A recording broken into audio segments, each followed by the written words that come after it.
आज की चर्चा का विषय रहेगा बौद्ध दर्शन का प्रतीत्य समुत्पाद का सिद्धांत।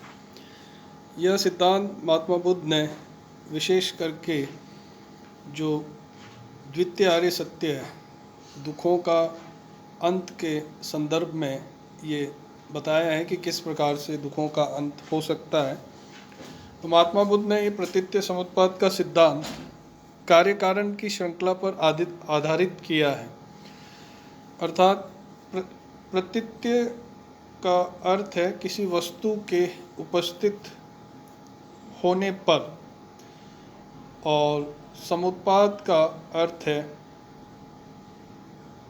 किसी अन्य वस्तु की उत्पत्ति।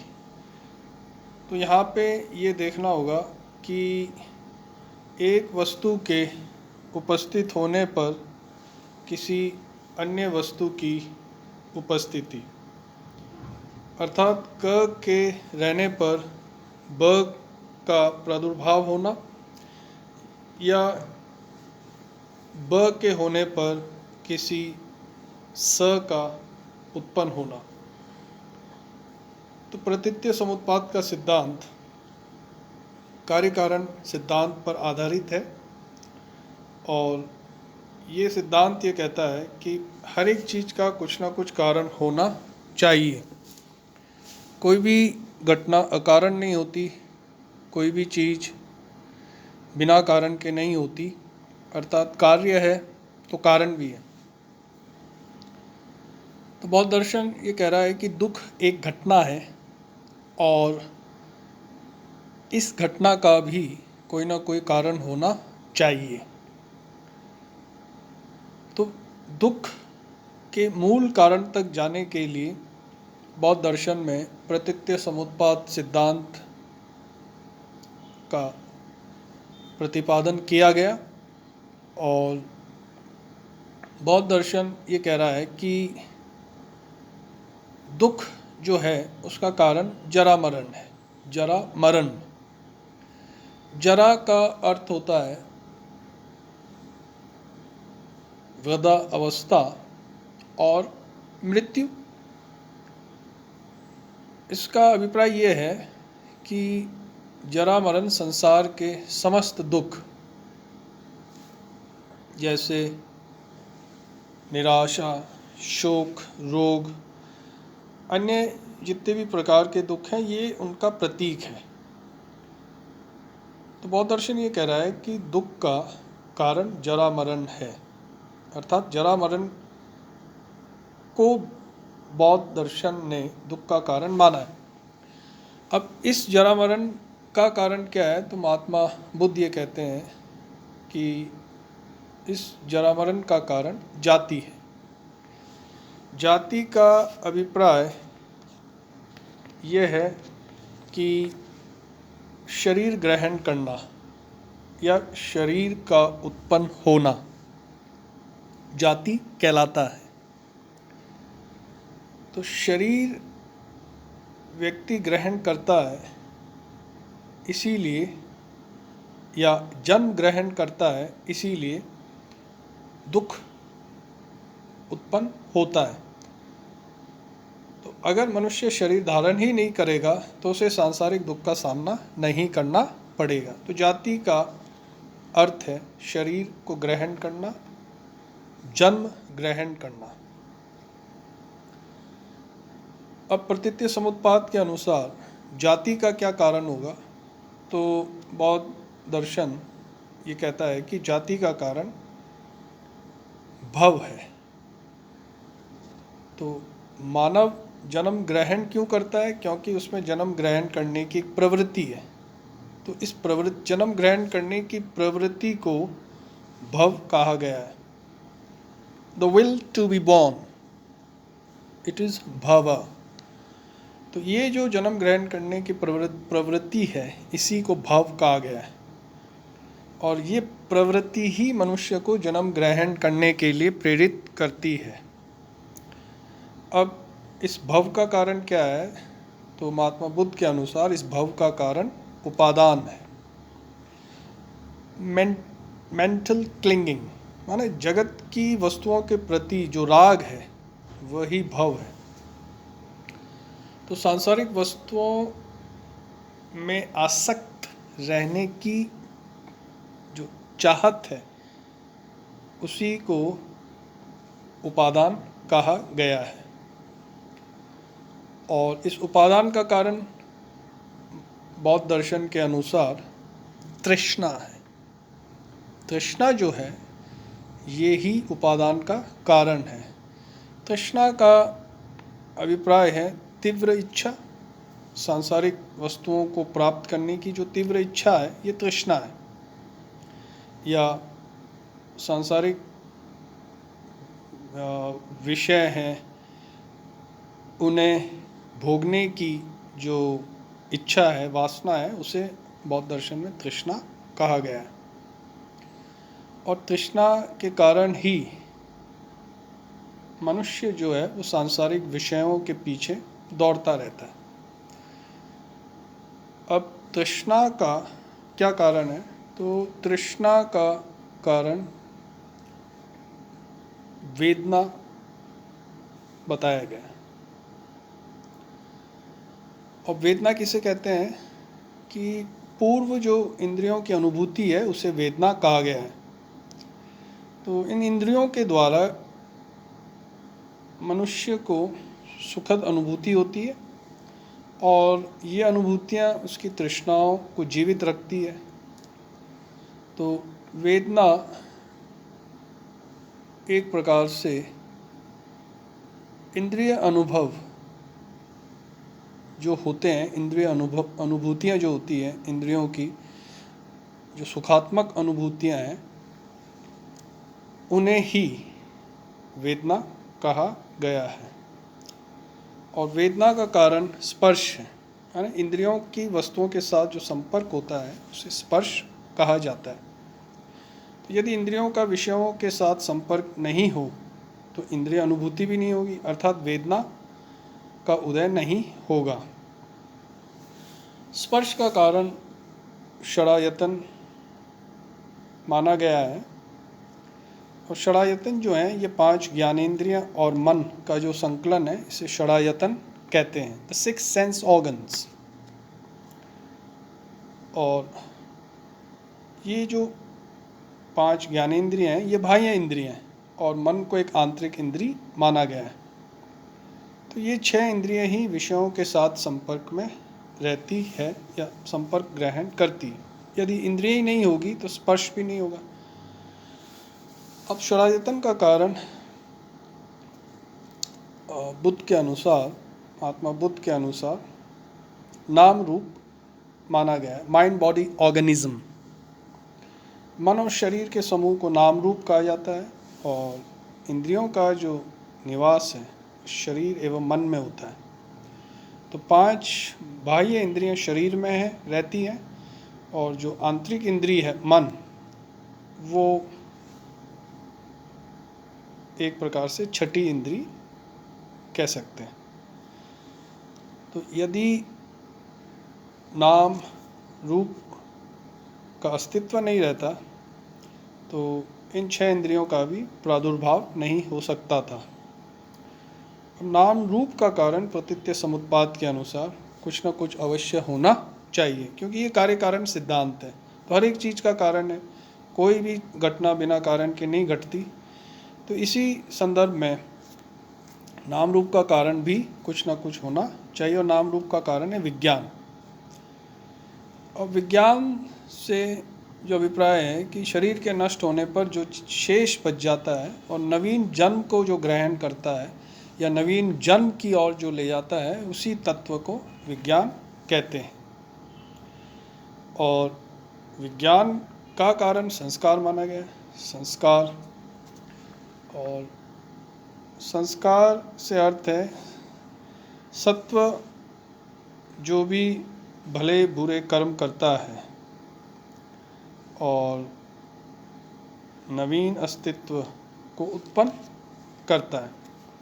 तो संस्कार में, संस्कार का अर्थ है कि व्यवस्थित करना।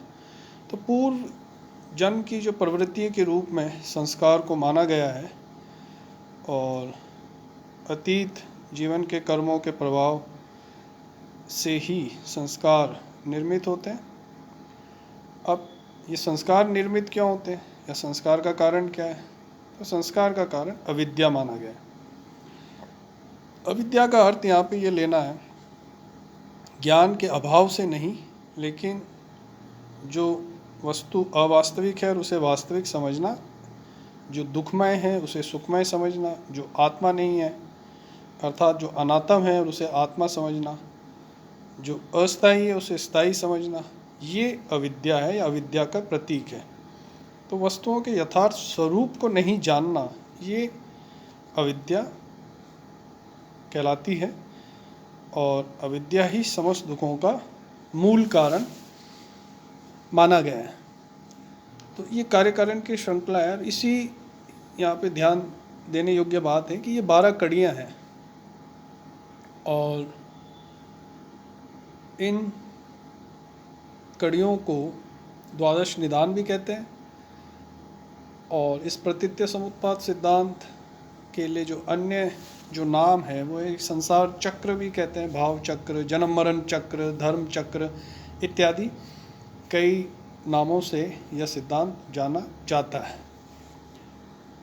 अब प्रतीत्य समुत्पाद सिद्धांत के विरुद्ध कुछ आक्षेप भी उपस्थित हुए हैं कि कुछ लोग ये मानते हैं कि दुखों का जो कारण का सिद्धांत है ये उपनिषद दर्शन के ब्रह्म चक्र से प्रेरित है या प्रभावित है, और ऐसा माना जाता है कि इस प्रकार से यह जो सिद्धांत है ये निःसृत हो रहा है उपनिषदों से या उपनिषद दर्शन से। तो मूल बात यही है कि महात्मा बुद्ध ने संसार में दुखों के अंत के लिए जो सिद्धांत बताया या जिस सिद्धांत की उन्होंने स्थापना की वो प्रतीत्य समुत्पाद का सिद्धांत है। तो ये इनका द्वितीय आर्य सत्य के अंतर्गत आता है। तृतीय में ये है कि दुखों का अंत है। महात्मा बुद्ध ये कह रहे हैं कि निर्वाण की प्राप्ति इसी जीवन में संभव है, अर्थात इसी जीवन में दुखों का अंत हो सकता है। तो अगर व्यक्ति अपने जीवन काल में राग, द्वेष, मोह, आसक्ति, अहंकार इन पे विजय पा लेता है तो वह मुक्त हो जाता है और संसार में रहकर भी सांसारिकता से वह निर्लिप्त रह सकता है। मुक्त व्यक्ति को बौद्ध दर्शन में अरहत कहा जाता है, और अरहत बौद्ध दर्शन में एक आदरणीय संबोधन है। महात्मा बुद्ध ने तो 35 वर्ष की अवस्था में बोधि को प्राप्त किया था और फिर वो 45 वर्ष तक जीवित थे। और निर्वाण यहाँ पे जो मुख्य विचार का बिंदु है वो ये है कि निर्वाण कोई निष्क्रियता की अवस्था नहीं है। निर्वाण प्राप्त करने के लिए व्यक्ति को सभी कर्मों का त्याग करके बुद्ध के चार आर्य सत्यों का मनन करना पड़ता है और लोक कल्याण की भावना से प्रेरित होकर मनुष्य को अपने कर्म करने चाहिए। तो निर्वाण प्राप्त करने के बाद ये सारे चीज़ें होती हैं और ये कोई निष्क्रियता की अवस्था नहीं है। एक और इसमें पद आता है परिनिर्वाण का अर्थ है कि मृत्यु के उपरांत, मृत्यु के पश्चात जो निर्वाण की प्राप्ति है उसे परिनिर्वाण कहते हैं। और निर्वाण का अर्थ है जीवन का अंत नहीं है, ये एक ऐसी अवस्था है जो जीवन काल में ही प्राप्त की जा सकती है। तो निर्वाण बोध साधना का एक अंतिम लक्ष्य माना गया है। अब यहाँ पर जो प्रश्न है वो ये है कि यदि निर्वाण व्यक्ति ने प्राप्त कर लिया तो फिर वो कर्मों में भाग लेगा और फिर कर्मों से संस्कार का निर्माण होगा। तो व्यक्ति को बंधन की अवस्था में वापस से आना पड़ेगा? तो इसका उत्तर बौद्ध दर्शन में दिया गया है कि व्यक्ति अगर राग, द्वेष, मोह के बिना कोई कर्म करता है, अर्थात अनासक्त होकर कर्म करता है, तो वह बंधन में नहीं आता। लेकिन अगर उसके कर्म आसक्तिपूर्ण हैं या आसक्त से हैं, तो व्यक्ति एक प्रकार से वापस से बंधन में आता है। तो यहाँ पर विद्वानों ने ये कहा है कि निर्वाण का शाब्दिक अर्थ तो बुझावा है, लेकिन इसका कुछ विद्वान एक अर्थ शीतलता से भी मानते हैं। लेकिन जो मुख्य बात है वो यही है कि निर्वाण प्राप्त करने के बाद व्यक्ति के समस्त दुख मिट जाते हैं। ये बौद्ध दर्शन में ये बताया गया है कि दुखों का अंत हो जाता है। और बौद्ध दर्शन में क्रोध, मोह, भ्रम, वासना, ये सब इनको अग्नि के तुल्य माना गया है। और निर्वाण का अर्थ है कि इन्हीं सारी चीज़ों से ये जो अग्नि है, काम, क्रोध, मोह, लोभ की, इस अग्नि से मुक्त हो जाना, अर्थात इससे शीतल हो जाना, ये निर्वाण है। तो कुछ विद्वानों ने इसे आनंद की अवस्था भी माना है। तो ये एक प्रकार से शांत अवस्था भी है, जिसमें सबसे अच्छी तरह पवित्रता, पूर्ण शांति, शिवत्व और प्रज्ञा जैसी स्थिति बनी रहती है। तो ये एक चरम सुख, शांति और आनंद की स्थिति है, जिसमें किसी भी प्रकार का लोभ नहीं है, घृणा नहीं है, भ्रम नहीं है। ये इस प्रकार की एक अवस्था है। बौद्ध दर्शन में जो चौथा जो आर्य सत्य है वो यही है कि अब इसका मार्ग क्या है, दुखों के अंत का मार्ग उन्होंने बताया, जो चौथा आर्य सत्य। और ये मार्ग अष्टांगिक मार्ग कहलाता है।